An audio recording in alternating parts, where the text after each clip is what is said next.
Fala, rapaziada do Basquete Talk, sejam bem-vindos a mais um episódio. Dessa vez é o primeiro sextor do nosso canal e não poderia ser com alguém diferente. A gente tá falando aqui com Fred Duarte, Varejinho. Muita história pra contar, pra falar sobre carreira, sobre basquete, sobre a vida, enfim, tudo que vocês puderem imaginar, a gente vai falar aqui nessa mesa. Então, bem-vindo, cara, bem-vindo ao nosso programinha aqui de sexta-feira. Ah, sextou com a gente. Chamou logo o Fred Duarte pra sextar, eu gosto. Isso aí. Fred, vamos lá, pra rapaziada que curte basquete, enfim, que tá aqui por causa disso e você é conhecido por causa desse esporte, como é que começou tua vida no esporte? Agora surgiu essa paixão. Então, no esporte, muito cedo, né? Meu pai jogava basquete universitário, meu irmão jogava basquete também. Então, meu pai sempre levava a gente para jogos, assim, sempre tentava puxar a gente, fazia muita educação física, muito esporte. Eu comecei no vôlei aos 10 anos de idade, fazia escolinha de vôlei, gostava muito, gosto até hoje de assistir e tal. E aí, com 10 anos, eu fiz o vôlei, aí depois passei por uns problemas familiares e fui expulso da escola. Então, outra história. Mas enfim, aí caí no... Aí depois eu fui pro handball, porque eu morava em São Gonçalo, né? Nasci em Niterói e fui criado em São Gonçalo. Aí, galera de São Gonçalo. É, galera de São Gonçalo. Aí, São Gonçalo e Niterói, né? Porque eu morei nos dois. Aí, assim, em São Gonçalo tinha escolinha de vôlei, fazia escolinha de vôlei, aí fui expulso, tinha o handball do Mauá, que era muito famoso, e aí joguei handball por um ano e depois caí no basquete. Meu pai, assim, despretensiosamente, já era o preparador físico do Clube Central, né, onde eu joguei até os 17 anos. E aí ele me chamou e falou, Fred, vamos lá fazer um treino despretensioso, ver qual é, vambora.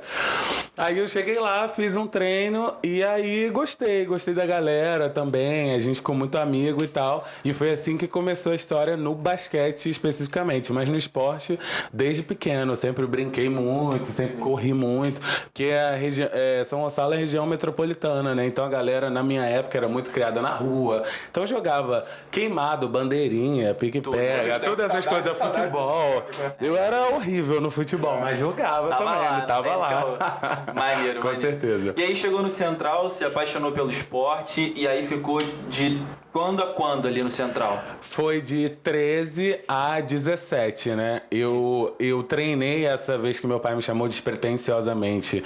Eu tinha 12 anos, era pré-mirim, mas eu ainda morava em São Gonçalo, não conseguia ir pra Niterói de ônibus sozinho e tal.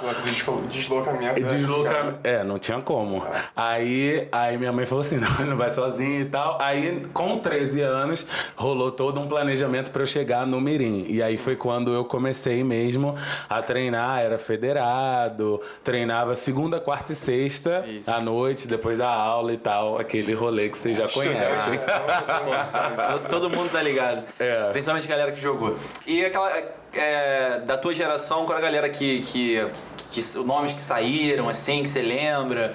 Que, pô, esse moleque jogou comigo lá no Central e tal, e depois foi jogar em algum lugar.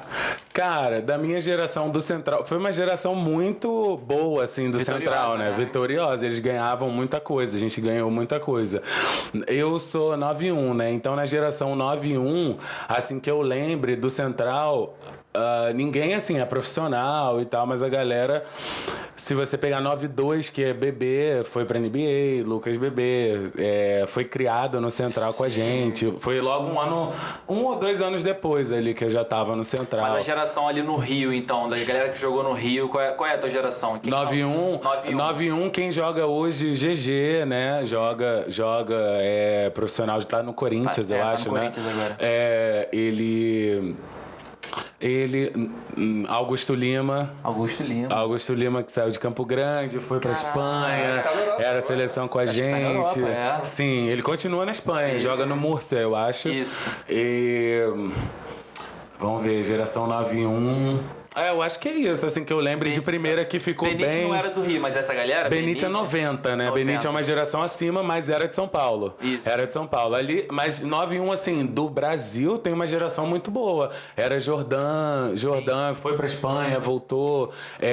Augusto Lima, Cauê Borges. GG, Jefferson Campos, que tá no Brasília, jogou com o Moleza, Diego, a galera do Rio. Então, assim, é uma galera... O Diego é da tua geração? Não. Diego é mais velho. Diego é mais velho. Mas 9-1 é essa galera, assim. E é uma galera talentosa. Raulzinho, galera você boa. falou, né? Raulzinho é 9-2. É a da geração de bebê. Mas ele já ia nas nossas seleções. Ele já sempre tinha uma presença ali. E como é que era aí pegar a seleção com essa rapaziada aí? Como é que era o clima? Como é que era... Cara... Você chegou a pegar a seleção... Qual foi a primeira vez que você foi convocado para alguma seleção? A seleção brasileira, Isso. a primeira vez que eu fui convocado foi 2007, era uma seleção sub-16, né? Que antes... Depois eles mudaram, botaram a seleção sub-15 e 17, mas eu acho que era 16 e 18. Aí foi a primeira seleção que eu peguei. Seleção carioca foi com 15, né? Já com 15 anos. Com 15 anos. Aí a seleção brasileira foi com 16, a gente foi... o técnico era José Neto. José Neto. E foi meu primeiro técnico de seleção e a gente concentrou ali em Cabo Frio. Aí ele chamou essa galera, Augusto Lima, Jordão, mas na época eles já estavam fora e não conseguiram se apresentar.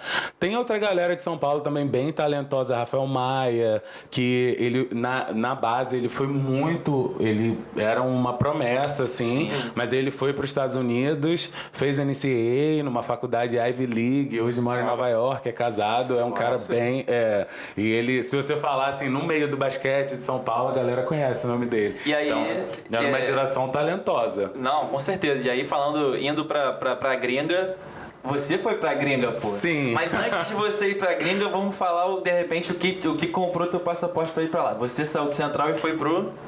Eu saí do Central com 17 anos. Em dezembro de 2008, a gente foi campeão invicto carioca, infanto juvenil. E aí, até com o Dudu, que é irmão de Ricardinho, que tava aqui quarta-feira. E aí, a gente foi campeão. Aí, em janeiro de 2009, eu fui pra Espanha, que GG tava nesse time, no Torrejón, né? Torrejón é uma cidadezinha a 20 minutos do centro de Madrid. Nossa. E aí, a gente... Que delícia, hein, cara? Aí tinha o GG, que já tava lá, e o Ronald, que jogou muito tempo no Brasília, e agora ele tá voltando, não sei, eu acho que ele tá na Liga B, na CBB, mas Pô, ele... e como é que foi pro moleque ali de São Gonçalo, pô, que a mãe não deixava pegar o ônibus direito aí pra poder ir pro treino. Pô, com 17, tu tá lá em Madrid, cara, e aí? Foi maneiro, uma experiência bem legal, mas eu sempre fui muito aventureiro, assim, sempre quis muito, né? Minha mãe falou que com 8 anos eu cheguei pra ela e falei assim, mãe, você tem que me colocar no curso de inglês, porque eu vou viajar o mundo inteiro e eu vou precisar falar inglês. Ela falou que eu falei que iria viajar o mundo inteiro jogando vôlei, né? Eu só errei o esporte. Mas viajei bastante. Então ela já sabia. Com 13 anos no Central, a gente já tinha feito amistosos na Argentina, a seleção brasileira eu já tinha viajado muito. Em 2008 a gente já tinha ido pra Sérvia. Então a viagem não era uma novidade. Eu acho que a novidade era viajar pra morar, né? Pra viver, se adaptar a uma nova língua. O espanhol, apesar de o pessoal achar que é muito parecido... Não é tanto assim quanto a gente imagina. O espanhol da Espanha é aquele espanhol raizão mesmo, né? Igual o inglês britânico, assim. Não é o castelhano, assim, que você ainda entende algumas coisas. Então foi uma adaptação diferente. Eu cheguei e tava nevando. Caraca. Nunca tinha visto neve. Nunca tinha visto neve. Nevar, assim, o pessoal falou... Depois de 2 minutos também. Enche o saco. Eu não sou do frio, não. Eu sou do calor. Eu não gosto da neve. Minha mãe fala, eu amo inverno. Eu odeio. Eu tenho pavor do inverno.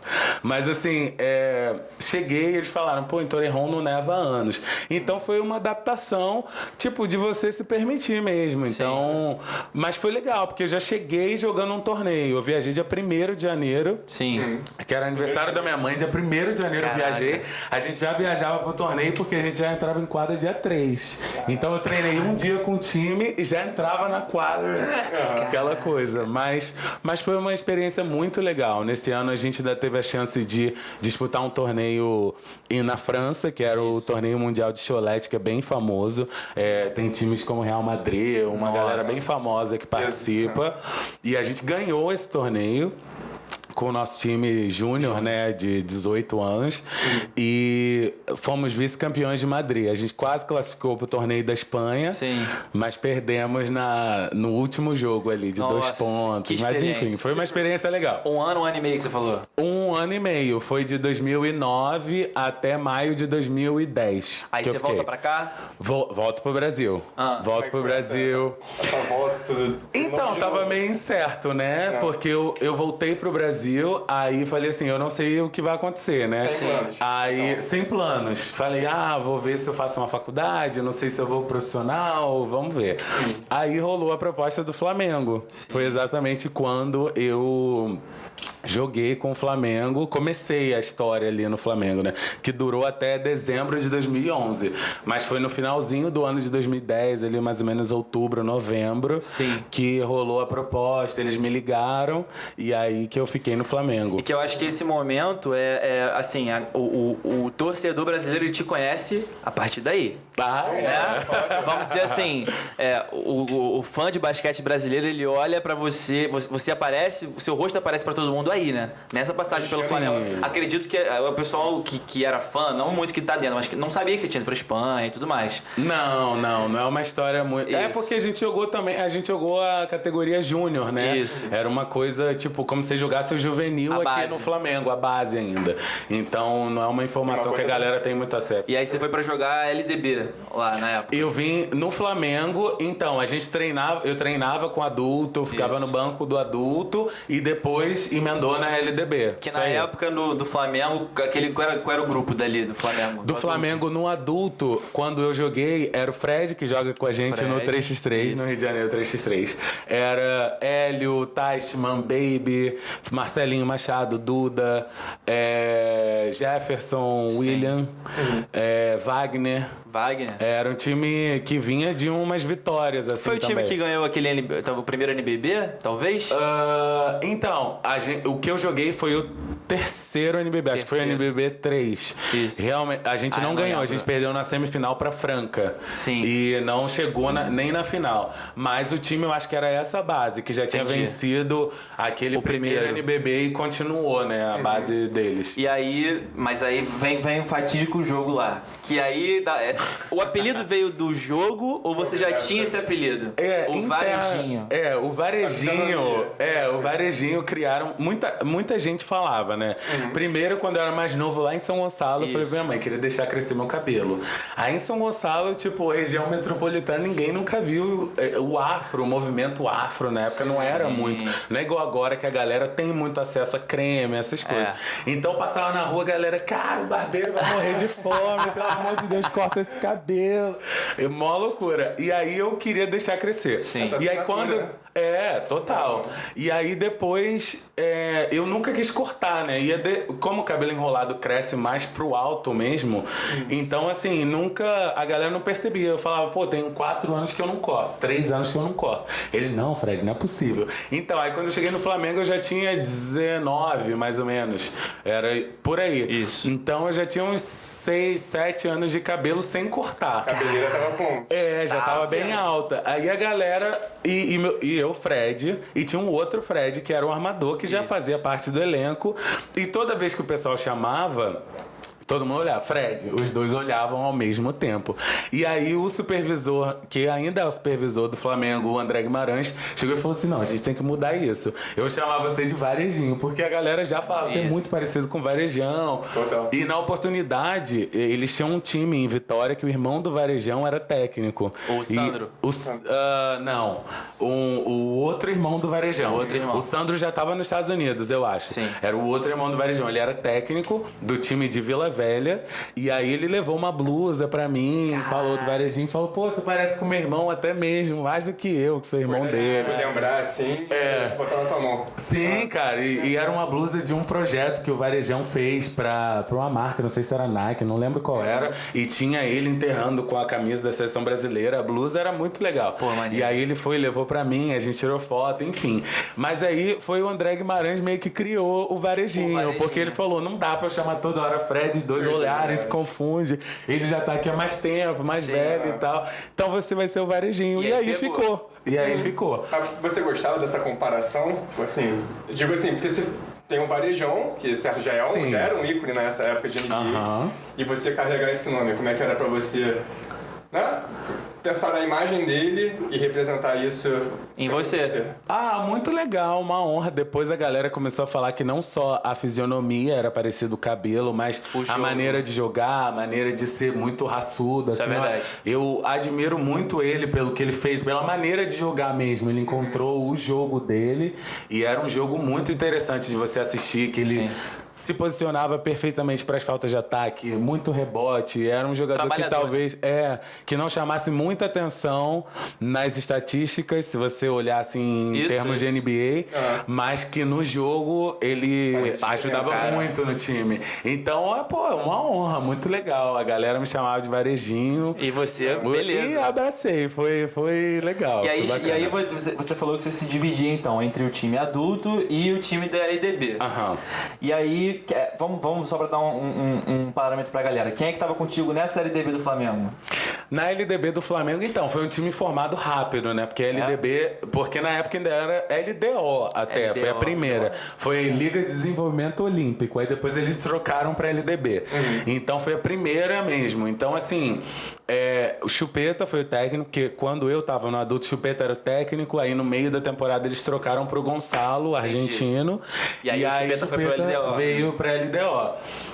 E aí o time foi montado meio rápido. Então o Chupeta pegou eu e GG, que já tinha uma experiência de jogar junto e tal, e uma galera mais da base. Aí tinha Diego, Chupeta, Alexandre Paranhos. Alexandre Paranhos que tá jogando até fora, jogou no Minas. Então, assim, ele já era de uma geração 92, então era eu, GG 91 e o resto da galera muito nova. 92, 93. 93, o Gabriel Andrade, que joga com a gente no 3x3, mas o Gabriel Andrade é tipo 93 ou 94, Daniel Lório. Então a galera... Os dois vêm aí, na verdade. Então tá bem de convidado. Tá marcado. Então foi aí que eu conheci essa galera. Eu não conhecia, né? Porque eu jogava contra o Flamengo. Tinha o João Pedro também, que o João Pedro era 90. O João Pedro que é casado com a filha da Regina Casé. Ele jogava no Flamengo e ele jogou essa LDB com a gente. Maneiro. Enfim, aí esse era o nosso grupo, basicamente, vocês já de líder ali, já tinham jogado juntos na Espanha. Exato. Estão liderando ali. Que era o que tinha mais química, porque a gente treinou, tipo, um mês no máximo pra viajar pra São Sebastião, né? Então, acho que no começo até a galera tava desacreditada. Ninguém acreditava na gente, porque os outros times tinham um trabalho plantel legal. O Bauru tinha Gui Deodato com Lucas Locke, Andrezão, uma galera de seleção. Porque nesse ano a LDO era 90. Entendi. Então a gente que era mais velho já era 91. Os mais velhos do time não eram os mais velhos da idade da categoria, Saquei. Então foi bem, assim, foi montado muito rápido. Mas, assim, eu acho que o Chupeta fez um trabalho muito legal de tornar aquela galera, tipo, muito amiga em um mês mesmo. A gente, em um mês, conseguiu criar uma... Que é uma coisa que, às vezes, a galera não se atenta, mas pra quem jogou é a mais pura verdade. Às vezes, é óbvio que o tático é importante, é óbvio que o físico é importante, mas, pô, o grupo tá unido, faz uma puta diferença. Total, com intimidade, né? Não só faz uma puta, mas também fora. De cair um ali, todo mundo ir lá levantar. Exato. O cara errar um arremesso na próxima, chuta de novo. Fica tranquilo, tamo aqui. É diferente de quando começa aquela porra, tipo, chutou, tu fez isso. Aí não vai pra frente. E no estilo de jogo que a gente jogava, apesar de, tipo assim, no começo eu e o GG a gente se destacava muito nas estatísticas, o time ajudava em tudo, entendeu? O time era muito time mesmo. A gente falou de função, né? Cada um foi de função.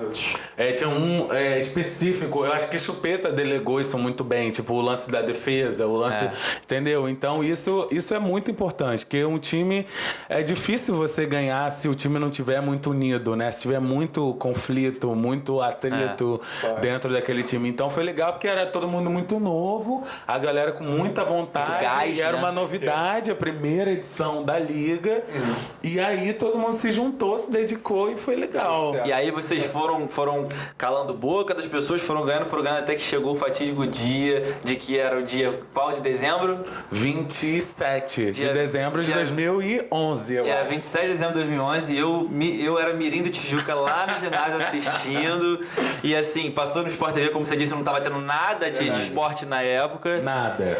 E aí o Varejinho Destruiu, cara. Sim. Destruiu. E aí, se eu não me engano, a foto que você mandou pra gente botar no Instagram é do fatídico jogo. Exato. Gosto É da do jogo. emoção toda, Sim. Cara, foi sem sacanagem, não é porque você tá aqui não. Tava, cara, eu jogava no Tijuca óbvio. Tá achando que eu não ia estar lá, mano?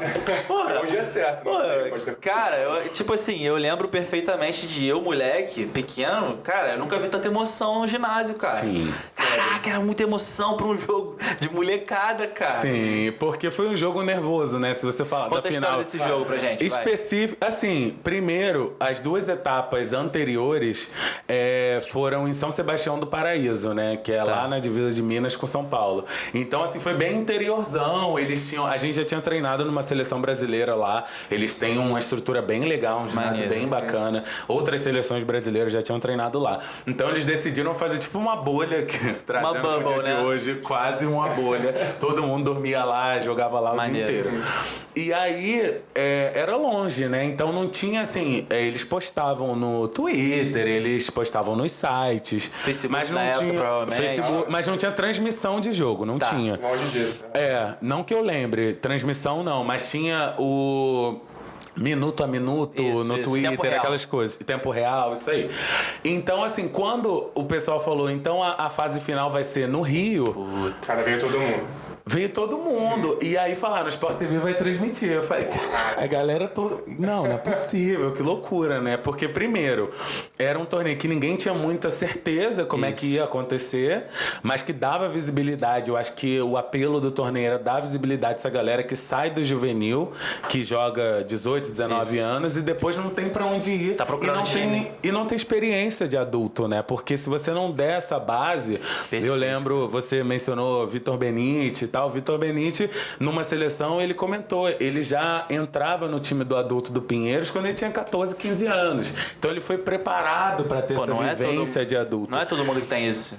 Não. E no Rio a gente não tem tanto essa oportunidade, né? De ter essa vivência de adulto. Então acho que o apelo maior era esse. Você criar uma liga onde as pessoas entre 19 e 20 e poucos anos, ela tem uma chance de jogar a LDO. Não estoura, né? E tá no adulto ao mesmo tempo pra quem sabe virar jogador. Talvez não pro time que tá jogando, mas pra outro que tá vendo, pro menor. Exatamente. Então foi criada e aí... Primeiro a gente era desacreditado. Era um time que no papel não era muito bombado, né? Porque, por exemplo, o Minas tinha Cristiano Feliz, que é NBA, tinha Jordan, tinha uma galera de seleção brasileira pesada. Então, e tinha Minas, tinha Joinville, Bauru, um monte de time, assim, dentro do meio do basquete, a galera conhecida. Aí Flamengo. Um monte de desconhecido, né? Isso aí. Mas aí a gente passou em ver. Levava o nome, mas quando via na quadra meio que não reconhecia. Porque a galera nova, entendeu? Então, assim, chegou lá, a gente foi invicto na primeira fase. Aí todo mundo já prestou atenção.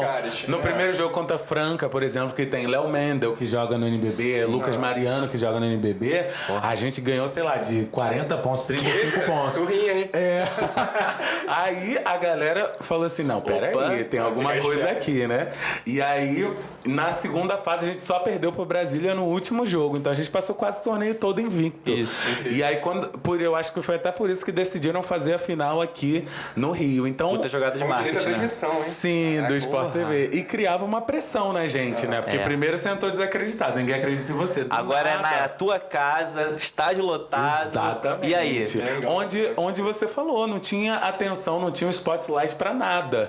Não tinha futebol, não tinha vôlei, não tinha nada acontecendo, era só a gente. E torcedor do Flamengo, irmão, pode ser cuspe à distância. Gente. Pode ser cuspe à distância, irmão. Você tem que ganhar. Eu sou flamenguista, eu tô ligado como é que é. Não, eu tenho amigos, GG, Bebê, a galera é muito flamenguista. E eu me assustei, assim, quando eu assinei com o Flamengo e saiu a reportagem no Globo.com, eu acho, Globoesporte.com, tipo, eu tinha, na época, eu era muito ativo no Twitter, postava muita coisa.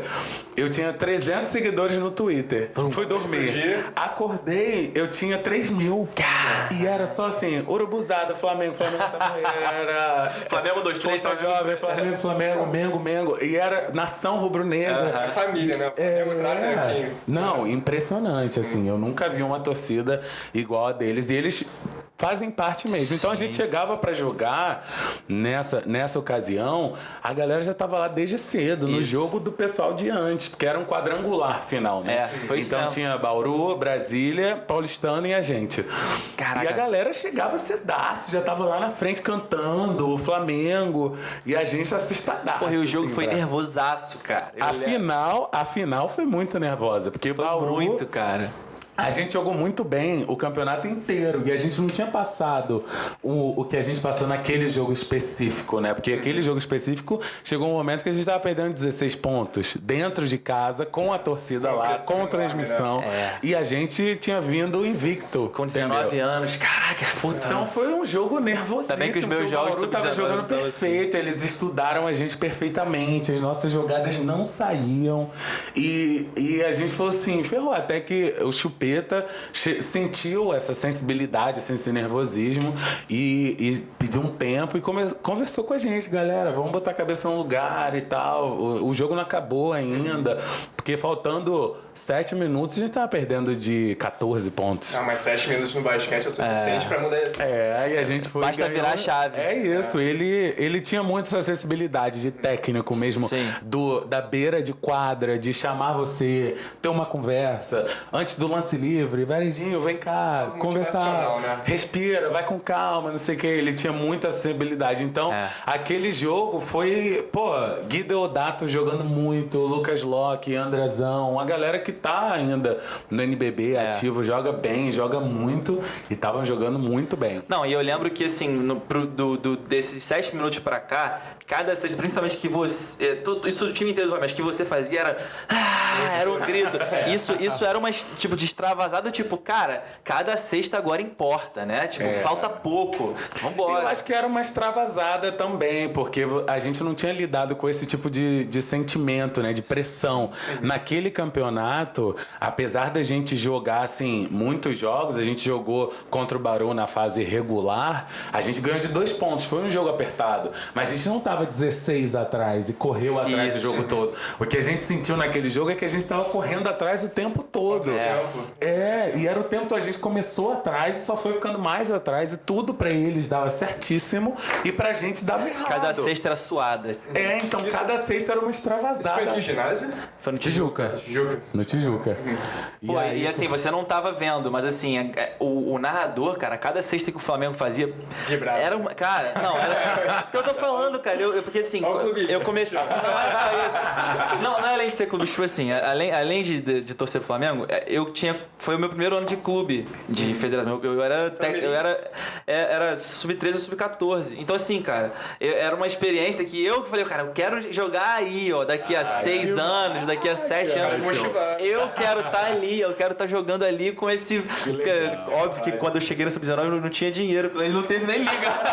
Óbvio. Aí é outra parada que a gente vai conversar. Sim. Mas nessa época, cara, tava todo mundo muito hypado com basquete e tava tendo muita. O Tijuca tinha time profissional. O Ricardinho falou isso aqui. GG jogava no profissional do Tijuca porque ele começou a LDB no Flamengo e depois assinou com o Tijuca no profissional. Então ele, naquele tempinho ali de LDB, ele até fez os 2 times na época. Aí, beleza, vocês conquistaram um título e e aí você ficou no Flamengo, no adulto, ou pintou a ideia, tipo, agora eu vou pros Estados Unidos? Então, antes de começar a LDB, é importante falar isso, né? Pro depois. Isso. Antes de começar a LDB, eu, GG, a gente foi numa seleção brasileira universitária pra Universiade na China, que é um torneio até conhecidinho. Que o Ricardinho jogou, ele falou que jogou. O Ricardinho comentou que jogou, sim. E o nosso time aí era estrelaço, assim. O nosso time esse ano era Scott Machado, que já foi NBA, Fabrício Melo, nossa, que infelizmente faleceu, mas que era NBA também, NCAA, né? Ele chegou a jogar NBA também. A Universidade do Carmelo, Bebê. Nossa. Então era um time muito talentoso. GG, eu tinha uma galera do Brasil também talentosa pra caramba. Então era um time muito talentoso. E o técnico era o Walter Roese, que já tinha uma experiência de Estados Unidos, já tinha sido técnico nos Estados Unidos, morava lá um tempo. E aí a gente viajou pra China, mas fez um pré-torneio na Alemanha de 4 dias. Então Então ele chegou pra mim e falou assim, Fred, o que você pensa fazer depois? Eu falei, cara, não sei, eu tava querendo estudar, fazer uma faculdade. E aí ele falou, você já pensou em ir pros Estados Unidos? Eu falei, cara, pensar até pensei, mas não falo inglês, né? Aí ele falou, não, mas você vai aprender, você é muito inteligente. Eu falei assim, cara de pau eu sou, inteligente eu não sei. Mas ele falou, então, vamos conversando. E deixou esse aberto. Aí eu fui e entrei, né? Porque ali já era quase agosto. A universidade já acabou quase em agosto. Na temporada dos Estados Unidos de NCAA começa em agosto. As aulas começam em agosto. Você tem que estar lá, então nem dava mais tempo de ver visto, nada disso. Então, ele falou, vai pra sua LDB e a gente vai conversando. E durante a LDB, esse sentimento assim de ter uma outra oportunidade. De explorar uma outra coisa que eu não tinha vivido. Cresceu muito, foi aflorando mesmo. E aí, quando acabou a LDB, ele me mandou mensagem. Ele falou, Fred, consigo pra você ir agora em janeiro. Falei, mas você tinha falado que em janeiro não dá, porque é meio da temporada, eu não vou jogar. Aí ele falou, não, vai ser uma adaptação, você vai ficar lá, vai ficar 6 meses aprendendo inglês, pegando aula já, só vai treinar com o time e vai viver no college. Se você quiser ir agora, é agora. E aí, Fred foi, e eu não tinha muita proposta também de time, porque pela minha característica de jogo, né? Sim. Naquela LDO eu jogava de pivô 4 e pro pivô 4 que não tem um arremesso de 3, eu não chutava muita bola, meu jogo era muito interno. E eu tenho 1,94, então sempre assim, foi muito atlético, né, cara? Sim, ali a gente, numa categoria de base, você consegue compensar com uma baixa estatura, você consegue compensar com uma velocidade, com um pouco mais de experiência, de vivência, de jogo. Mas chega uma hora no adulto que não vai dar. Não tem como você teria que, vamos dizer assim, pra galera que tá assistindo, você teria que ir pra 3. Exato. Pra, vamos dizer assim, ficar tranquilo no Mudar adulto. meu estilo de jogo, né? Porque se eu fosse eu já joguei de ala em algumas seleções cariocas e tal, e no Central também. Mas era um jogo de ala meio adaptado pra pivô. O técnico me colocava numas jogadas embaixo, porque realmente o arremesso de 3 não era muito o meu carro-chefe. E dentro do garrafão você se garantia tranquilo. Sim, mas aí quando você tá dentro do garrafão com um cara de 2,15 como é bebê, não tem como. Uma hora não vai dar, entendeu? Então, assim, foi o momento que eu falei, cara, eu tenho uma oportunidade aqui. Alguns times até sondaram, assim, de leve, mas não era aquela coisa verídica. Agressiva, né? Agressiva, eu quero você mesmo e tal. E aí eu falei, cara, eu tenho essa oportunidade que eu acho que vai ser uma vivência incrível de vida. Eu já tinha vivido na Espanha, já tinha saído do país. E o plano B tava ali, né? E o plano B tava ali. E aí foi isso. Aí eu me joguei e fui pros Estados Unidos. Você foi para onde? Foi Miami e Oklahoma, né? Caraca. E aí eu chegava, Miami e Oklahoma é uma cidade desse tamanho, tem tipo, vamos botar umas 15 ruas no máximo. A atração da cidade é o college, o cinema e o McDonald's, é só isso. Caraca. E o Walmart, só isso que tem. Aí, e eu cheguei no aeroporto e o meu inglês péssimo, que na época, tadinho, não falava nada. Não, zero. Mas muito cara de pau também, que eu não tinha carioca, problema né? nenhum. A gente se bota em tudo que é lugar, pô. Não tem problema nenhum. Aí eu cheguei e falei, eu vou pra Miami e Oklahoma. Aí a moça da imigração em Houston falava, não, você tá errado, Miami é Flórida. Falei, não, gata, tá aqui, é Miami e Oklahoma mesmo. Ela falou, nem eu sei onde é que é isso, eu sou americana, mas eu não sei onde é que é isso. Eu falei, pô, então tamo bem. Porra. Então tamo bem, legal. Vou pra um lugar hypado, bombado. Aí chego eu, Miami, Oklahoma é no Northeastern Oklahoma, então é perto, você desce no aeroporto de Tulsa, que é a segunda maior cidade de Oklahoma depois de Oklahoma City, dirige 1h10 e vai pra Miami, Oklahoma. Entendi. Ali você tá perto da fronteira do Arkansas, do Kansas, Missouri. Bem interior. Bem interiorzão, a galera... Quem sai do Rio que vê toda essa energia, esse calor chegar nos Estados Unidos. Era pesado, até o cara Royce treinava no Flamengo, saía e ia pra praia aqui. Com certeza. O foda é sair do treino e ir pra onde lá, né? Não, assim, você treinava na faculdade, morava na faculdade. O difícil era que o Roese me alertou, né? Ele falou, Fred, então, assim, você precisa baixar um pouquinho, que você vai chegar com esse cabelo em Oklahoma, óculos vermelho, e seu jeito, eu acho que vai ser um baque pra galera, porque a galera vai falar assim, tipo, é um ET. Calma, Ser de verdade. Oklahoma ainda é um estado sulista, ainda bem muito conservador e tal. Por tudo que é muito diferente, a galera já fica... Sim, e quando eu falava aqui, porque assim, a galera tinha acesso a essa informação. Quando o Oklahoma foi, Tulsa, né, por exemplo, foi onde teve o maior massacre à comunidade negra na história dos Estados Unidos. Se você pesquisar isso, a galera tem acesso a essa informação. Caramba. Então, quando eu falei assim, vou pro Oklahoma, pessoal. Então, você sabe, assim... Você já sabia disso? Ou você não sabia. Acho que não sabia. Quem pesquisou foi minha mãe, né? Porque minha mãe tinha qualquer coisa, eu vou dar uma olhada. Eu vou dar uma olhada pra onde você vai. Aí, quando ela pesquisou, ela falou assim, tô tentando não panicar, mas já tô panicada. Eu tô louca da cabeça. E aí, assim, quando... Mas foi engraçado, porque apesar de ter ido pra lá, cara... Fui recebido muito bem, fiz muitos amigos, fui padrinho de casamento da galera lá. Então, assim, não tive problema nenhum. Mas o susto era muito grande, porque... É só a única referência que no Brasil, se você falar de Estados Unidos, a galera vai para os lugares mais pobres, né? Nova York, Califórnia, Flórida. Aí, Fred, vai para o Oklahoma. Todo mundo assim, calma aí que eu vou pesquisar. Aí a primeira coisa que sai é que teve esse massacre absurdo. A galera, meu Deus, onde ele vai se enfiar? Maluco. Nossa. E pra galera que gosta, foi uma Junior College que você foi, né? Pra Sim. galera que, enfim, costuma acompanhar. E aí você foi pra uma Junior College, qual era o nome? NO, né? A sigla é Northeastern Oklahoma A&M College, mas falava NO. Mais fácil, mais rápido. Aí chegou lá, qual era a composição do time lá? Então, cheguei lá, tomei um choque. Cheguei lá, tomei um choque, né? Porque o basquete americano, ele é completamente diferente do basquete brasileiro, e eu já tinha passado pelo basquete espanhol, que também é completamente outra parada, diferente. né? Então, cheguei no basquete americano, é muito físico, eles se preparam fisicamente para isso, eles têm uma pré-temporada de 1 mês e meio, quase sem bola, praticamente. Caraca. Então, assim...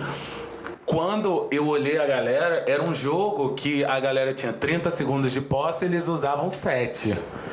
5. E eu ficava assim, caraca, não vai dar certo. Tava nervoso, era um vai e né? volta, uma corrida absurda. E eu olhando de fora, eu falei assim, cara, eu não tenho nada a ver com isso. E um jogo muito focado num contra um, né? E eu, como eu expliquei aqui, um pivô 4 mais baixo, eu era o mais baixo das duas conferências que eu joguei, tanto na NJCAA e NCAA, eu era o mais baixo da conferência. O pivô, né? 4, mais baixo. Então, assim...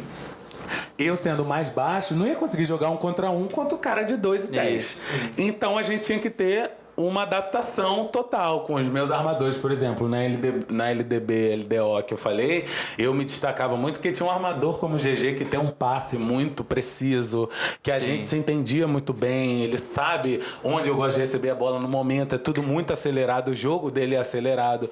Nos Estados Unidos não, a galera me passava a bola pra eu jogar. Resolve aí. 1 contra 1 contra o cara de 2 metros atrás de mim. Eu falei, aqui não vai sair nada, não vai acontecer. Mas que bom que eu tive aqueles 6 meses de adaptação e a galera conseguiu me conhecer mais um pouco. Meu técnico, por exemplo, eu cheguei lá, ele tinha sido muito amigo do Roese, ele chegou pra mim e falou assim, Fred, você joga de pivô 4, mas você não é muito alto e tal. Então, você enterra? Eu falei assim, pô, não é muito meu rolê. Assim, já enterrei uma vez no jogo, mas é bem raro, assim, não entra a minha vibe. Aí ele olhou assim pra mim e ele falou, cara... Esse cara, não sei o que eu fiz. O Roese acabou comigo. O que eu faço com ele? O que eu boto ele pra jogar? O que eu faço com ele? Um pivô baixo, que não enterra. Enfim... Mas você entrega resultado, eu acho que isso é muito... vou falar um negócio que eu lembro que eu vi Ele deu a oportunidade, né? Eu vou falar um negócio aqui que eu não sei se... Eu lembro quando eu vi, acho que uma notícia tua... Pô, que tu tava pegando rebote pra caceta lá, cara. Sim, então, foi isso, né? O técnico primeiro tomou um susto. O técnico da Espanha também, foi a mesma coisa. Eu cheguei, ele falou assim, pô, você tem pinta de Lenny Kravitz. Assim, tipo, tá andando em Nova York com seu, pô, cachecol e tal. Qual é o nome daquele filme do Ed Murphy faz em Nova York? O Príncipe Nova York. Aí, ó, doidinho. Queria, né? Eu com, figurino de Lenny Kravitz andando em Nova York, no sonho. Mas enfim, aí ele falou, cara, você parece um cantor baiano, chegou aqui com óculos vermelho, cabelo, não tem pinta nenhuma de jogador de basquete, zero. Aí aconteceu a mesma coisa nos Estados Unidos, mas conforme eu fiquei lá me adaptando, ele viu que eu tinha um tempo de rebote, tinham as qualidades, né? E aí quando a gente chegou na temporada, realmente eu me destaquei porque eu encaixei com o time mesmo, o time aprendeu como eu jogava também, porque eu falava pra eles, não adianta eu jogar um contra um, não é a minha vibe mesmo, mas a gente vai encontrar o jeito certo. E aí, naquele ano, eu quebrei o recorde de rebote da faculdade. Eu tinha média de double-double. Tinha média de... Foram, tipo, 38 jogos e eu tive double-double em 30 jogos. Fui All-American. Liderava... Eu não falo. Eu não falo. Mas foi... Eu era... Número 3 no país, nos Estados Unidos, todos de Junior College de rebote. E número 4 de field goal, né? Que era a porcentagem de erro pra acerto. Pra você que joga de pivô e não tem 2 metros... É a oportunidade, dá pra fazer. E dá pra chegar longe. Tem Chilton, como você tinha falado antes, que é um cara que é baixo e consegue sobrepor. Eu acho que dá. Vamos botar na NBA o Draymond Green, pô. Campeãozaço da NBA, o cara é mais baixo. Exatamente, dá pra você jogar. Tudo assim, é você se adaptar, né? E o rebote, o Livinha também, que não é tão alto, mas é um reboteiro nato. Tem exemplos aí. Mas aí, nesse ano, o meu técnico até se assustou, assim, porque ele falou, cara, quando ele chegou... Ele parecia esse garoto estranho que veio do Rio com uma pinta de modelinho, não sei o que, não sei nem o que tá capricho e tal. De repente, double-double todo jogo. Do nada, double-double. E tipo, e zero pinta, assim. Eu sempre fui... Tu gostou disso? Da galera olhar pra você e não esperar o que você apresentava em quadra? Você gostou de sempre ser o underdog, vamos dizer assim? Sim, eu sempre fui, né, cara? Eu tava falando até com meu amigo antes de vir pra cá. Eu sempre fui muito fora da curva mesmo, fora do padrão de tudo. Jogador, pessoa, ser humano, eu nunca fui muito padrãozinho em nada. Então as pessoas olhavam pra mim, falavam assim... Não sabia o que esperar, né? Não joga basquete. Não é possível. Então, tipo assim, eu lembro dos meus companheiros de quarto, um chileno que joga hoje na seleção chilena e tal. Ele estudava muito... quando a gente assistia os jogos, o filme lá, né, do outro time que a gente ia jogar, avaliava, tinha estatística, eu estudava o meu, ele estudava o dele, mas ele passava a noite toda estudando aquela galera. E Fred relaxava, falava, não, já estudei a hora que eu tinha que estudar e agora vamos chegar na quadra e vamos ver. Então, assim, eu me sentia muito bem, mas eu arranjei eu me encontrei muito, acho que na minha história de carreira, assim, do basquete, eu acho que isso foi uma característica. Legal. Eu sempre soube me adaptar ao time que eu tava no momento que eu tava, entendeu? No Central eu jogava de 3 mesmo, eu metia bola, e seleção carioca eu metia bola também. Na seleção brasileira com o Neto eu já era um pivô 4, então acho que eu era bem aquela pessoa bem camaleão, assim, que consegue se transformar, se adaptar rápido. Porque eu senti que a galera treinava, por exemplo, a galera do meu time no Junior College treinava 1.500, 2.000 arremessos de 3 por dia, e a galera ia chutar mesmo, não tem problema. E meu técnico também não condenava muito, é aquele estilo de jogo americano. Pode tacar. Não é que você chutou no momento equivocado, é que você não treinou o bastante para meter essa bola. O que pra gente aqui no Brasil seria, você tem 30 segundos de ataque. Se você chutou com 7, você forçou uma bola no ataque. Isso. Nos Estados Unidos não era isso. Totalmente. Não, você não treinou bastante para arremessar essa bola com 7 segundos. Então você tem que vir amanhã e chutar 3.000 bolas pra você meter essa bola. Mas os 7 segundos ele tá aí. Ele se preocupou. Deixa o rebote. Aí eu falei, cara, eu tô ferrado aqui. Eu vou ter que pegar rebote. Esses caras vão tacar a porra toda, eu vou ter que ficar Eu vou ter que ficar rebote. E foi isso. E foi a tônica da minha temporada. Aí assim, você se transferiu depois pra outra faculdade? Sim, os Junior College são só 2 anos, né? E aí eu me transferi pra uma faculdade em Oklahoma mesmo, de um técnico que era assistente do meu técnico no Junior College. Eles eram muito amigos. Então, eu saí de Miami, Oklahoma, pra Claremore, Oklahoma, que tava 20 minutos de Tulsa, mas tudo ali naquela área bem rural mas mesmo. era uma cidade maior? Ou... A cidade é um pouquinho maior, tinha mais coisa. Tinha 2 McDonald's. Tinha 2 McDonald's. Tinha Não, eu nem sei se tinha McDonald's em Claremore, mas estava a 15 minutos da cidade grande. Então era mais tranquilo. Entendi. Porque Miami tava longe, você não tinha como fazer nada. Em Claremore, você pegava o carro 15 minutos, você tá lá. E lá tu dirigia tranquilo, se locomovia. Assim, eu já tinha a carteira de motorista aqui, mas não dirigia, né? Aí comecei a dirigir lá. E aí hoje só dirijo carro automático, terrível. Eu já esqueci como passa marcha. Porque lá é só estragou. Mas você foi pra essa... qual outra faculdade você foi? Aí eu fui pra sair da NO e fui pra Rogers State University, que era RSU, né? Que era uma faculdade NAIA que trocou pra NCAA Division II. Então eles me convidaram e estavam na época de transição. Então na época eles não conseguiam jogar nacional. O Gabriel Andrade na época tava no Havaí e falou: a gente vai se encontrar no National, não sei o que, comigo. No caso, a gente não vai. Né?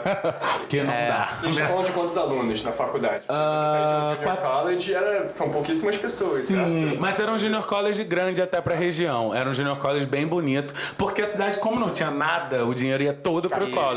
Então era bem bonito. O time de futebol americano revelava muita gente. O time de beisebol tinha galera na liga principal. Então era um college maneirinho, maneiro. Tinha uns 3.500 alunos por aí. Essa Rogers eu já ouvi falar, inclusive. Então, na Rogers tinha 4.000, 4.500. Também não é muito grande, porque eles querem manter essa coisa de college pequeno, onde as aulas têm 30 alunos no máximo e o professor pode te dar mais atenção e você tem como praticar. Você vai pra uma as UCLA coisas. da vida, a aula tem 100 pessoas. O cara não sabe teu nome, né? Minha amiga saiu. Salas com, né? 5 andares. Exato, que você toca um sininho pra fazer a pergunta. Minha amiga saiu da RSU e foi pra OU, né, que é a University of Oklahoma. E era assim, na primeira aula de ciências dela, sei lá, tinha 350 alunos. Ela falou, cara, eu não sabia nem o que fazer. É isso. O professor nem sabe quem você é, não tem como. Ele botou matéria no quadro, rapaziada, e é isso. É isso. Você então, quer lá embaixo, tu dorme, tu quer focar. tipo isso. Se você quiser fazer uma pergunta, tem direito a uma pergunta durante a aula, na semana. Era uma loucura. Caraca. Então, assim, eu fui pra esse college e foi bem legal. Porque eu, primeiro, quando cheguei nos Estados Unidos, falei, cara, talvez eu me encaixe mais num lugar mais mente aberta, mais Califórnia e tal. E em Oklahoma a galera me abraçou muito, então foi muito bem tratado. Então no college, tipo assim, era o campus inteiro sabia quem você é, entendeu? Eu, em diversas oportunidades, trabalhei no campus, já trabalhei na cafeteria, manutenção, secretaria, financial aid, fiz um pouco de tudo. Entendi. Isso pra galera que quer ir pros Estados Unidos, você só pode trabalhar no campus? Isso, você só pode... que é estrangeiro, né? Você que é estrangeiro só pode trabalhar 24 horas por semana no campus, dentro do campus, porque senão você precisa de um visto de trabalho. Então a gente só podia fazer essas 24 horas, até porque você é um student athlete, então não dá tempo de você fazer outras coisas. Estudar, trabalhar, jogar, cuidar do viajar, E tu foi treinar. estudar o que lá? Tu foi se formar em quê? Eu me formei em comunicação pra rádio e TV. Ó, tá aqui, ó. Então, muito microfone, todas as coisas. Total, câmera, tudo isso. Fazia muito. E era bem legal, assim, foi bem legal. Mas no primeiro Junior College eu peguei as aulas básicas, né? Saquei. Que você precisa, depois você transfere, pega seu associate, transfere pra uma faculdade onde você foca no que você quer e pega aula só de comunicação. Ah, maneiro. E aí, vai, fala. Não, continua. Não, eu já até me perdi, eu falo muito. Não, mas aqui é isso mesmo. Aqui é basquete toque, não é basquete calada. Eu vou ter que falar pra caralho. Demais, gente. Perde o raciocínio, não sei nem onde eu tava, mas... O que eu ia falar é que, assim, você foi pra lá pros Estados Unidos e tá todo nesse universo universitário, cara. E o varejinho lá do basquete profissional, esse cara ele ainda tava com essa vontade, ainda tava com esse objetivo? Ou você já tava um varejinho mais, pô, vou me formar aqui academicamente, vou buscar outra coisa? Então, de ser profissional dentro de mim, né? Isso. Eu acho assim... O varejinho naquela época, me ajudou muito como ser humano, né? Como pessoa, como homem, assim, pra crescer mesmo e amadurecer. Porque no Central a gente tinha uma vibe muito família mesmo. A gente era de Niterói, o único time de Niterói que era fora da cidade do Rio de Janeiro. Então, era uma galera muito amigo. Tipo, o bebê morava na esquina da minha rua, estudava na minha faculdade, a gente andava junto pro colégio. Na faculdade não, no colégio. Estudava no mesmo colégio, a gente fazia prova junto, voltava e ia pro treino. Eu dormia na casa dele, todo mundo se conhecia, todo mundo morava, tipo, perto, entendeu? Então, assim, era uma coisa muito família. E eu acho que quando eu cheguei no Flamengo e teve aquela visibilidade do basquete um pouco nacional, assim, passou pro Sport TV e tal, você tem noção que você tá num clube grande, que tem uma competição, que tem uma competição, assim, de posição, de ser atleta, de todo dia você ter que se superar. E antes eu levava o basquete, apesar de ter sido seleção brasileira, tudo seleção carioca, o basquete era um lugar que eu tinha muitos amigos. A gente ia jogar, a gente ia conversando sobre a menina do colégio, o cara do colégio que fez não sei o quê. Era uma coisa da rapaziada, né? Porque a gente era muito amigo, a gente morava na esquina da rua. Final de semana a gente vai jogar videogame nessa casa, vão dormir 7 pessoas lá na sua casa. Então não tinha muita maldade. Entendeu? Entendi. E eu acho que jogar no Flamengo meio que me trouxe pra realidade, porque a base é diferente do adulto. Aquilo é o seu sustento, aquilo é o seu trabalho. Então você tem que se dedicar, você tem que querer, você tem que mostrar que você quer, você tem que provar que você quer. Todos os dias, o tempo todo. Todos os anos, né? Você tem que se provar. Exato. Então é uma pegada completamente diferente. Na base é uma vibe gostosíssima. Cheguei, joguei, perdi, ganhei. Assim, a gente quer sempre ganhar. Óbvio. Mas se perder também não era o fim do mundo. Agora, uma derrota no adulto já configura uma coisa diferente, assim. Sai na mídia e eu joguei mal, eu não correspondi.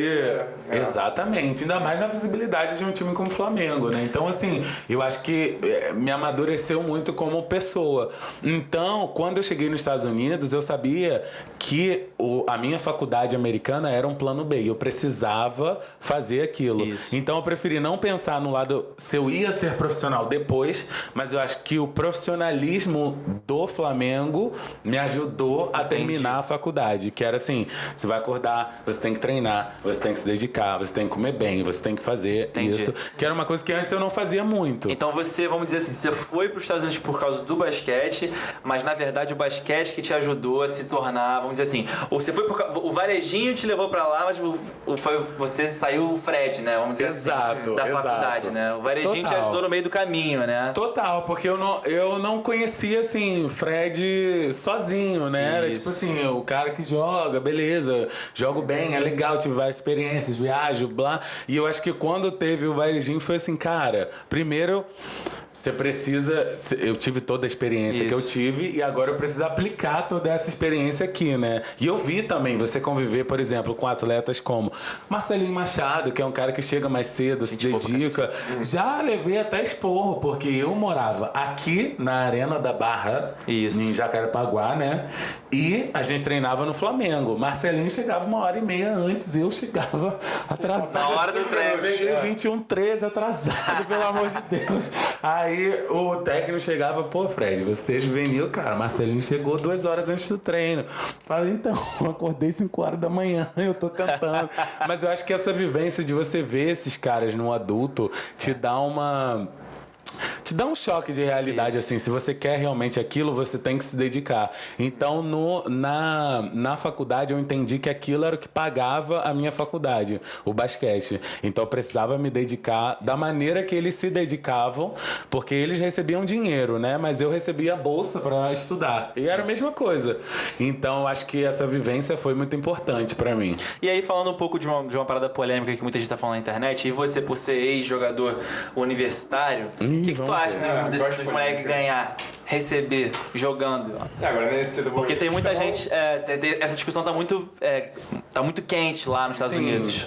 Então, é porque a NCAA ganha muito dinheiro, né? Isso. Eles têm muito dinheiro. Porra, é foda. Eles não têm consciência disso. Não, a final da NCAA masculina, por exemplo, é uma briga pro pessoal pagar pra transmitir. Isso. Aqui seria transmitido, tipo, na Globo, horário nobre, entendeu? Porque é a briga. Eu acho que é NBC ou ABC, não sei, um dos dois dois que transmitem. Também, CBS, um desses que transmite, mas eles brigam com bastante dinheiro pra transmitir. Muita marca envolvida. Muito. O March Madness, então, ganha muito dinheiro. Então eu acho assim, eu entendo a filosofia que eles começaram antes da NCAA, você não pode receber nenhum dinheiro pra chegar aqui, Você é amador, já recebe né? uma bolsa. Até porque as bolsas são caríssimas, né? 60 pau por ano, vamos dizer assim. Exato, né? a gente que é jogador de basquete, quando vai para os Estados Unidos, é muito privilegiado, porque outros esportes não têm bolsa 100%, outros esportes não têm o privilégio que a gente tem. O jogador de basquete no college americano, realmente ele é uma estrelinha ali, junto com o futebol americano, beisebol. Então, assim, você recebeu uma bolsa que no ano total dá mais ou menos, sei lá, 30 mil, 60 mil dólares, é muita coisa também. Não é que você não tá ganhando nada. Tá ganhando. Mas eu acho que eles podem colocar um porém também, abrir uma visibilidade assim. Você pode fazer um dinheiro aqui por uma mídia com a Nike, social, de repente. pode fechar com a Nike, pode ganhar um patrocínio. Que aí não interfere. Exatamente. E eu acho que a NCAA pagar pra eles seria muito difícil, porque tem muita faculdade. Apesar deles ganharem muito dinheiro, tem muita faculdade. Ia virar uma competição do tipo, pô, o cara no high school, ele vai pra onde oferecer mais, e não de fato ali, né? Mas aí, eu acho essa discussão legal, porque ao mesmo tempo que eu concordo, aí vem o cara e fala assim, pô, mas e a mãe desse cara que já tá com os irmãos dele, que tá em casa, e ela não vai receber nada, de repente o moleque quando tava no high school, além de jogar, trabalhava ali, e levava um dinheiro pra casa. Mas isso eu também. Bem-vindo ao time. Sim, com certeza. Total. É uma discussão meio sem... A gente não sabe a resposta, né? Não tem a resposta certa, mas é o que eu tô falando. Eu acho que eles podem criar uns poréns, assim, eles podem dar uma adaptada. Né? Eles podem falar, cara, você quer um patrocínio? Você tem um patrocínio legal? Pô, maneiro. Você pode receber, pode trabalhar com rede social, pode ganhar dinheiro de outras formas, que não seja usando a NCAA, que não seja a faculdade te dando. E nem a NCAA te pagando. Mas você também não ganhar nada, os atletas ficam de um lado assim, pô, peraí, essa entidade tá ganhando dinheiro pra caramba, as minhas custas, porque minha imagem tá lá, porque eu jogo, e o meu time tá lá, a minha faculdade tá lá, portanto, eu mesmo não ganho deveria nada. fazer dinheiro. Minha família às vezes tá passando necessidade e eu não tenho nada de dinheiro. Você vê que essa galera que passa a vida inteira pra chegar no lugar onde tá, porque assim, isso não é cultivado de 2 anos pra gente, assim, isso vem desde creche, o moleque tá treinando, sai do berço, que às vezes com esse foco de ser jogador, os pais investem uma grana, pagam um personal, pagam uma alimentação boa, pra ele chegar lá, né, com certeza. Então tem um investimento, tem uma grana que já foi... Muito grande. Então, assim, e os técnicos também ganham muito dinheiro. Os salários dos técnicos são absurdos. Então, assim, é difícil você... Do lado do atleta, eu entendo o que a NCAA criou, mas também entendo o lado do atleta. Que fala assim, pô, peraí, cara, a gente não tem dinheiro nenhum. E o atleta passa por dificuldade, assim, porque ele ganha essa bolsa. Supondo, você ganha essa bolsa. E eu acho que a bolsa é muito bacana, você ganha muito dinheiro, você tem um acesso a uma universidade incrível, não sei o quê. Só que você também precisa viver. Então, no meu caso, eu trabalhei na cafeteria, lavei prato, era dishwasher, e a galera falava, Fred, você é All American, tá lavando prato na cafeteria. Eu falei, mas é o que tem, né? Infelizmente, o título de All American não me dá o dinheiro que eu preciso fazer as coisas, eu preciso viver, entendeu? Então, assim, você não tem dinheiro pra nada. Sim. Então, é difícil. Aí, você trabalha, ganha um extra. Mas, assim, é difícil. Um cara que tá, por exemplo, você... assim, supondo, adaptando um pouco pro Brasil, o jogo dele ser transmitido num canal aberto aqui no Brasil, você sabe que é caríssimo, muito dinheiro envolvido, e ele não tem dinheiro na esquina comprar picolé. Meio... Que adianta, né? Mas e aí? Aí a gente falou tudo pra rapaziada, ó, se liga. Presta atenção agora, ó, faculdade de jornalismo. Conecta os pontos, que o Fred fala muito. Não, é porque agora é o seguinte, a gente falou de toda a questão, toda a história do Varejinho, mas agora a gente quer saber do Fred. Você sai da faculdade formado, fica nos Estados Unidos um tempo ainda, volta pro Brasil, como é que é? Então, saí da faculdade em 2016. Beleza. E aí, o governo americano te dá um visto para estudantes internacionais, estrangeiros que se formam nos Estados Unidos. É um visto obrigatório, quase. Você paga uma taxinha pequena, mas é o OPT, né? Optional Practical Training. E você pode ficar lá trabalhando por 1 ano com visto de trabalho mesmo. Legal. Dependendo da sua área, você fica até 1 ano e meio a 2. Você pode estender, mas como era humanas, comunicação, 1 ano. E aí, eu peguei esse visto de trabalho e fui morar na Flórida. E aí? Falei, quero mudar um pouco... a vibe, quero mudar Meu irmão, mó tempão aqui em Oklahoma, eu mereço um solzinho, eu mereço... Country music, Ocean Drive. Isso aí. Chega, galera. Eu fui morar em Orlando, né? Mas mesmo assim, tava ótimo. Miami tava perto, dava pra ir. Já tava ouvindo um português ali, outro aqui. Não, ouvindo português outro ali, não. É Brasil nos Estados Unidos, né? Com certeza. Você não ouve inglês. É capaz de você falar inglês em Orlando, o pessoal fala, não, você tá errado. Aqui você não pertence. Nesse então, nível, assim, né, cara? Orlando é só brasileiro e latino. Mas aí eu queria mudar mesmo um pouco pra ter outra experiência de vida. Eu tinha viajado já muito nesse tempo de college. Eu já tinha ido pra muitos lugares, Nova York, Chicago, Califórnia, muitos lugares. Mas assim, queria ter a experiência de morar. Né? Trocar um pouco o cowboy, o two-step, entendeu? Óbvio. Pela praia. Com energia. E aí foi legal. E aí eu arranjei um trabalho e falei, cara, então... É isso, Por né? enquanto, aposentei, né? Vamos lá. Aí, a galera, assim, minha família, a galera perto, meio que deu uma pirada, assim. Falou, caraca, como assim? Você não vai jogar, né? Eles tomaram um susto, né? Porque eles não esperavam que eu fosse falar assim, tá, não quero voltar pro Brasil, não quero jogar, quero ficar aqui, viver normal. Ficar por lá. Eu fiquei por um ano. A proposta era viver. Isso, era curtir. Deixa a vida me levar. Vamos ver o que vai acontecer. Eu acho que você pensou assim, pô, eu vou curtir um ano despretensiosamente. Eu já tenho esse ano. Quiser, E esse ano não volta. Entendeu? Esse visto de trabalho não volta. Então eu vou aproveitar aqui e depois eu vejo qual é. Isso. E aí foi um susto. A galera meio que ficou assim: caraca, Fred, você tá jogando seu talento fora. Isso. Você tá desperdiçando seu talento. Sentiu uma pressãozinha da família aí, então? Amigos, Não, família não, mas amigo de familiares. Eu acho que minha mãe eu conversava muito. No começo ela teve um pouquinho, depois ela falou, não, eu entendo. Depois que a gente sentou e conversou. Meu pai também. Mas é porque, assim, é uma coisa que eu falo muito quando o pessoal me chama, meu pai, que é professor de educação física, me chama pra falar com a galera mais nova do basquete. Eu acho que é uma impressão que as pessoas muito têm. Isso vale até pra galera que tá assistindo. Então, assim, uma impressão que a galera tem que o esporte só vale se você se tornar um jogador profissional bem-sucedido, ficar milionário, ganhar muito dinheiro. E não é isso. O esporte me tirou, assim, de muita coisa. Eu era um cara, como eu falei, era criado em São Gonçalo, na região metropolitana do Rio. Do nada eu tava na Espanha, depois tava nos Estados Unidos, falando espanhol, já tinha... Viajei mais de 17 países, entendeu? Então, assim, é muita coisa. E quando as pessoas chegavam pra mim, Fred, eu acho que você tá desperdiçando seu talento. Pera aí, eu não desperdicei meu talento, eu fiz muita coisa. Mas é ruim as pessoas acharem que o que você tem que fazer, sendo que você é você, cara. Exato. Exato. É isso aí. Mas é isso. Então, acho que eu aproveitei muito do basquete naquele momento. Quando eu parei pra trabalhar, eu falei assim, cara, eu aproveitei muito do basquete. Até aqui, tudo que eu tenho foi o basquete que me deu. Todas as viagens, as pessoas que eu conheço, as oportunidades. Se eu aprendi 2 idiomas, se eu tenho vivência, tudo foi o basquete que me deu. Então, assim, não tá na hora de construir algo que o basquete não faça parte, vamos dizer assim. Vamos tentar dar uma oportunidade. Pode ser. Foi aquilo que o Ricardinho falou, o basquete pode não te dar milhões, mas ele te gera muita oportunidade. É isso, eu assisti, ele falou, e era total. É isso, entendeu? Porque se você parar pra olhar, nem todo jogador de basquete vai se tornar um Marcelinho, que é uma pessoa, um jogador excepcional. Nem todo mundo vai ser um LeBron James, um Kobe Bryant, não tem como. Mas você pode aproveitar. Meu pai, por exemplo, foi um cara que no cenário nacional não foi nada famoso, assim, de jogador profissional, mas ele fez 3 faculdades através do basquete, que a família dele, na época, não tinha oportunidade de proporcionar pra ele. Exato. E ele fez tudo de bem graça. parecido com meu pai também, que jogou, mas jogou foi nesse estilo também. Escola, depois foi pra clube, depois conseguiu estudar, é nesse nível mesmo. Então você pode aproveitar e pode tirar muito. Então foi essa vibe que eu falei, tá, vou ficar aqui nos Estados Unidos e ver qual é. E aí vivi um ano Curtiu lá. pra caceta. Curti muito. Algumas. Disney, eu trabalhei na Universal. Trabalhei na Universal, foi uma experiência bem bacana de produção de evento, assim, correria, entendeu? A gente fez nada a ver com basquete. Nada a ver com basquete.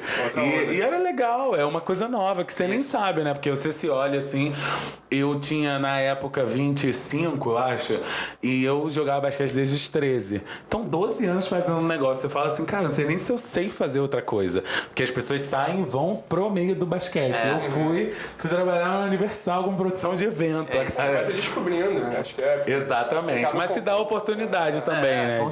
De fazer outras coisas. Olha vocês aqui, ó. O pessoal não sabe, mas meu primeiro estágio foi editoria de polícia na Band News. Caraca, olha só. Jogando basquete, indo pra lá e tipo, caralho, como assim? Tendo que ligar pra capitão. Tá tendo operação aí. Nesse nível.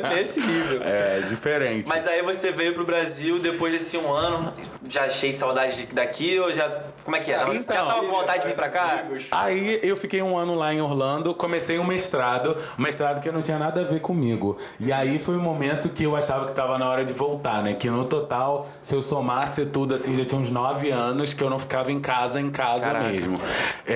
Então eu tava de novo no Midwest ali em Arkansas, eu fui pra University of Arkansas, que é uma universidade imensa, 28 mil alunos. Eu dava aula de espanhol pra faculdade e eles pagavam o meu mestrado, né? Era tipo o acordo. Foi sua experiência de D1, vamos dizer assim, né? Exato. E imensa a faculdade, você tem direito a 1000 coisas e tal, incrível.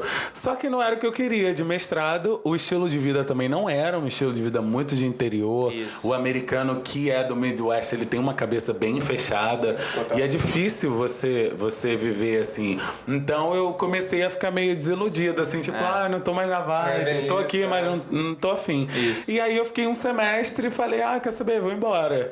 Todo mundo me chamou de louco, maluco, como é que você vai voltar pro Brasil? Vou pra minha terrinha. Caraca, você é louco e tal. E voltei pro Brasil. Aí, quando eu voltei pro Brasil, que eu cheguei aqui, né? O pessoal me convidou pra jogar o 3x3. Pra jogar o 3x3. Aí o basquete volta, que não tem como. E como é que tá sendo a experiência de jogar 3x3? Isso aí eu posso falar que a gente treina junto. A gente é teammates. É isso. Então, é bem bacana, né, cara? O Gabriel Andrade me ligou e falou assim, Fred, vem treinar com a gente, porque o treino é aqui perto da sua casa. Ele sabe que eu moro nessa área aqui há muito tempo, desde que eu mudei pro Rio. Então eu falei assim, tá, vou lá dar um... Mas nunca tinha treinado antes, já tinha visto coisas, assim, rápidas. E aí adorei, cara. Eu acho um jogo muito dinâmico, muito explosivo, muito rápido. Tem muito a ver com o meu estilo, assim. É verdade. Porque é um jogo que não para, não tem muito tempo de descanso, requer até Acho que essa questão da altura também não é um... É uma transição mais trabalhada, né? A transição já é você na linha de 3, o outro pegou o rebote, abriu, entendeu? Mas exige um pouco menos do que seria uma quadra toda. Assim. Não, eu acho que é pelo contrário. Porque meio... Ian, você Eu joguei 3 uma vez. Irmão, não deixa eu te falar, mano. Conta. Irmão, você faz a sexta, você já... Tipo assim, os caras já estão no contra-ataque. Assim, a bola já sai. É nesse nível. Você meteu... Se tu dá uma dormida de 2 segundos... Não dá. 10 minutos ou 21 pontos. Então, teve um jogo que a gente chegou na Mangueira pra jogar e a gente entrou relaxadão. O jogo acabou em 4 minutos e 15. Porque, assim, é muito rápido. E você tem que ter um preparo físico de explosão, que pra quadra toda tem um momento que você consegue dar uma trotada, você consegue dar uma descansada. No 3x3 não tem como. Todo mundo tem que ser marcado, todo mundo tem que atacar e todo mundo tem que se movimentar. Então é muito dinâmico. E rápido. Você cansa muito. Meu irmão falou, Fred, só de olhar eu já tô cansado. Não, muito. Não, eu lembro, são os detalhes pra galera que curte basquete. Por exemplo, o Fred me falava muito isso no treino. Fala, Caio, se tu for batido, não vai não. Já fica na linha de 3, que o outro cara vai já te dar o passe. É nesse nível. Tipo assim, o cara faz um, tu faz 2. Exato.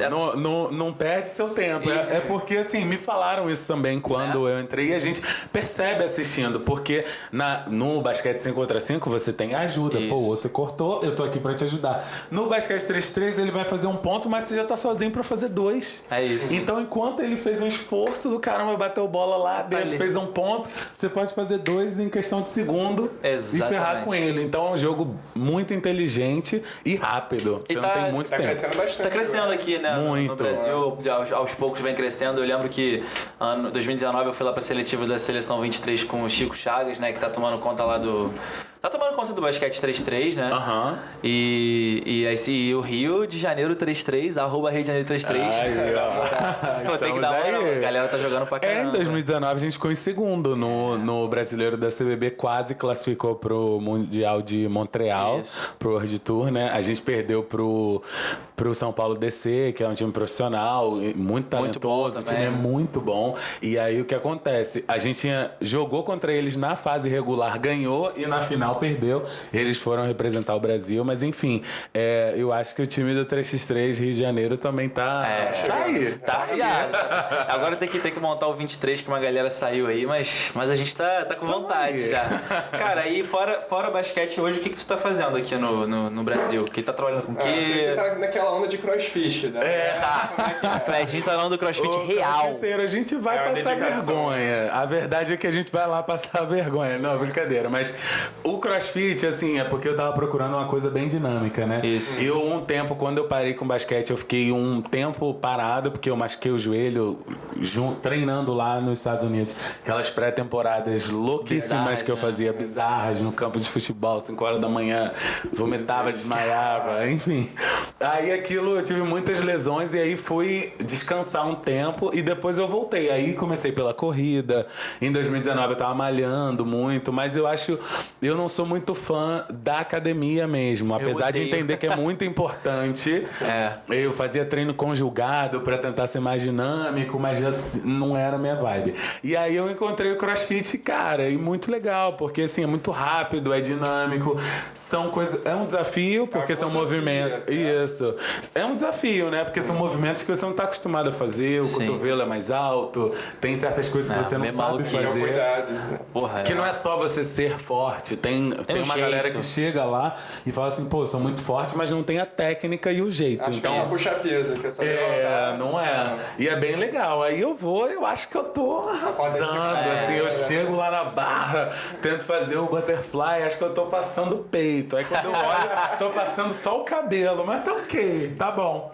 E fora o CrossFit, você tá muito ativo nas redes sociais, né? Sim, galera sim. sabe. Pra quem quiser, fala teu Instagram aí, pra quem quiser. Fred Duarte, já segue lá, por favor. É o próximo BBB 2022 aqui, quem me dera. Eu gostaria, sabe? Mas eu não posso. Gostaria? Mas eu não posso. Depois eu conto, offline. Tá assistindo essa edição agora? Com certeza, adoro o BBB, sou muito fã. Tu Eu era dessa ideia muito... de mesclar, tipo, a pessoa que é conhecido com quem é desconhecido? Camarote, pipoca, adorei. Eu sou muito fã de televisão, cara. Eu assistia muito televisão. Eu antes de morar nos Estados Unidos, era muito noveleiro. Caramba. A galera que eu contei a história do Twitter aqui, que eu ganhei vários seguidores quando eu tava no Flamengo, a galera dessas torcidas urubuzada e tal, me mandava Twitter me dando esporra, assim, brincando. Porque eu falava assim, tô assistindo Clone. Na época eu tava reprisando Clone, que é uma novela clássica. Porra, Varejinha. Para de assistir novela e vai treinar. Eu recebia vários, tipo, eu era muito noveleiro. Então TV eu adoro, curto muito. BBB achei muito legal. Uma dinâmica maneira. O BBB 20, né, trouxe vários... Já foi, né? Muitos temas, assim, importantes que a galera antes não discutia e com a pandemia todo mundo em casa. Verdade. Acho que foi bem legal. Um time bom. Eu acho que essa parada do Big Brother de juntar a galera que é conhecida com quem não é conhecida. Sabe a galera que não é conhecida fica meio com medo? Tipo, porra, eu sou conhecido. Mas ano passado o Thelma ganhou e não era conhecida. Ganhou, então, né? assim, é relativo, porque no final você vai viver 100 dias lá, né? Então, pro começo, talvez para as primeiras semanas, eu acho que pode até dar uma Sim. ter uma importância, mas depois não dá, porque se você Você fizer... se faz lá dentro. A única coisa que eu tenho pra falar do Sim. BBB é que eu moro com a minha namorada, ela assiste, e assim, eu tenho achado o Fiuk muito chato, mano. para! O cara só chora, cara. Gente, só chora muito. Chora muito chorando. Do nada ele... Eu não tô vendo, então não posso nem opinar, mas o pessoal tá caindo em cima. Ian, você mora no Brasil?